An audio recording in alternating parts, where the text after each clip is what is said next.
I would say that social media is probably the worst name ever for a product, because what we're saying is that it's social in that people interact, but most things are social, and it's not always media, except insofar as paper is also a media, and so is sound or whatever. It's a medium to communicate with. But I mean, to your point about being easy media or to be some other name, you could almost replace those words with anything, because what we're trying to get at is that it's more human connected, it's more relationship based, and to me that's the big difference. Most social media does happen offline, face-to-face meetings. When we meet, we make assessments about each other. I say, you smell nice, you seem intelligent, you whatever. So we make a lot of decisions and we communicate back and forth. The difference is when it's offline, it only happens in that point of time. It only happens in that one place. It only benefits the people that are in that proximity. So by using these tools online, you're allowed to have a worldwide experience. You're allowed to know about people from places that you don't normally visit. You're allowed to make relationships before you need them. When I flew, for example, to Amsterdam, and then went out to Utrecht, I had friends already in that country, in the area, that I had never met before. And I have that experience more and more now, where there's people that I know who are not people that I've shaken hands with in person. So I think there's so much opportunity in the online that then brings extra value to the offline. But I wouldn't want it the other way.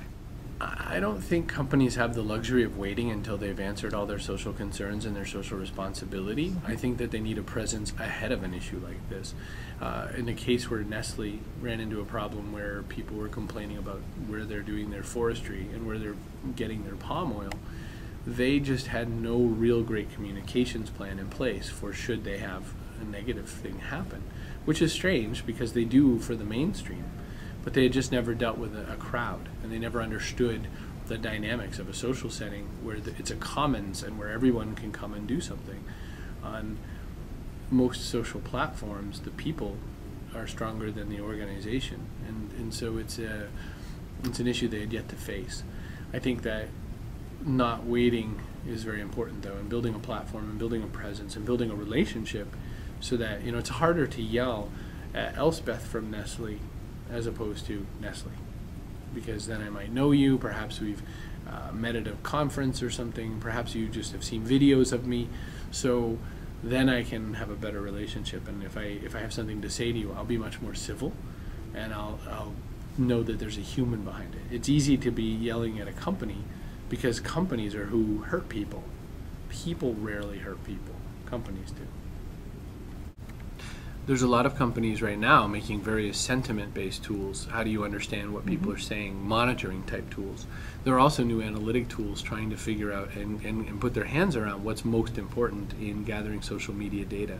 I think it's tough times right now. I think it's tough times to find out who is effectively measuring what, because with sentiment, you can't always understand a positive to be a positive or a negative to be a negative. One of our examples was Dave Thomas, who works at New Marketing Labs with me, said, if someone reviewed this same video camera that you're using and said, I wanted something very simple, this is nothing like a flip camera, I can't believe I bought this, it's terrible. Well, maybe that's exactly the camera for someone who says, I have a flip, I need something more detailed and more useful. So with the tools that are out there, the monitoring, the analytics, the measurement, there's still a lot of human judgment that has to happen, a human measurement and fact-making, detail-making. So I think the opportunity is still out there for someone to make tools that are very effective for very certain types of marketing.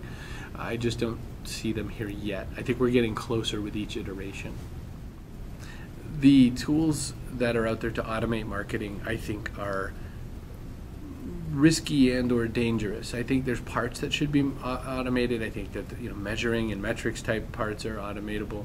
I think understanding and scheduling parts of your messaging are fine. But I think ultimately there needs to be a human touch, or we'll lack the benefits that we've gained by making these tools. We automated the other way of marketing and people stop paying attention. It seems folly to come to a new media, to a new set of ways to connect, and then say, let's do everything that we did to make them leave the first time. So I think that should we have a lot of automation, that we're going to run into problems, and we're going to have people who use the tools in inappropriate ways that drive away your would-be loyal customer. So New Marketing Labs, when we started the company, we decided early on that we wanted to do strategy plus execution.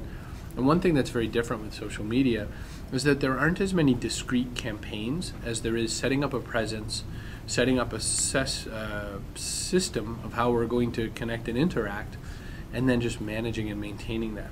Now, our goal is not to be in that system for that long. Our goal is to get in, create, educate, and then evacuate, because we think that we should get out of the way of people who are building the relationships. I used to say it was we teach you where to fish, and instead my colleague Colin has said it's more like a chartered fishing boat. We take you out on our boat, we show you where to fish, we let you hold the rod and the reel, and you do the work. And once you do that work enough times, then you get your own boat. You decide you want to do it yourself. And that's a good model to work from, because we're there enough to make you feel comfortable, but we put it in your hands. And in the old way, agencies used to say, just leave this to us, we'll do it, and we'll get it all covered. In my way, I want the people to be the front line and have us be the advisor that helps them do it well. A couple of the trends that I'm working on for 2011, or a couple of the technologies I'm working on, are things that I think were popular in the 1990s. Email marketing and online community platforms like forums. I think there's a lot of value right now in membership-based community platforms that haven't really been used to their fullest, and that are very low tech by today's social platform standards. I'm not saying let's make a new Facebook for this. I'm saying let's gather a community of like-minded people around a business issue or whatever, an issue that needs solving, and use those basic forum tools to make the transactions happen. With email marketing, I'm working on humanizing it and opening better relationships and having better open rates and having much more personalized data, so that I know that I'm talking to Elsbeth and not Bob.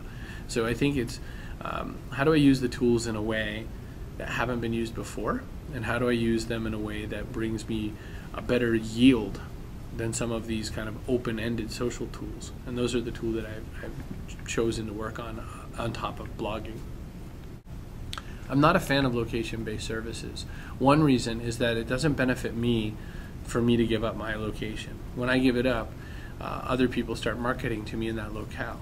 And if there's the occasion that maybe there's an offer that matches something of my interest, but more often than not, I'm marketed products or services that don't matter to me. Further, I've just given up my privacy. Second, I've said that if I'm here, I'm not there, and so it causes a security concern. Finally, sometimes you can glean market data off of me from where I am. If I'm visiting Memphis, Tennessee, then perhaps I'm visiting Federal Express. If I'm visiting Ann Arbor, Michigan, I might be visiting Borders Books instead of Barnes & Noble. So once you start to see some competitive data based on location alone, there can be some concerns. There can be a whole raft of privacy, security, and business competition issues that come up. I just don't see a lot of value yet for me to give my data up on that front, so I'm still waiting.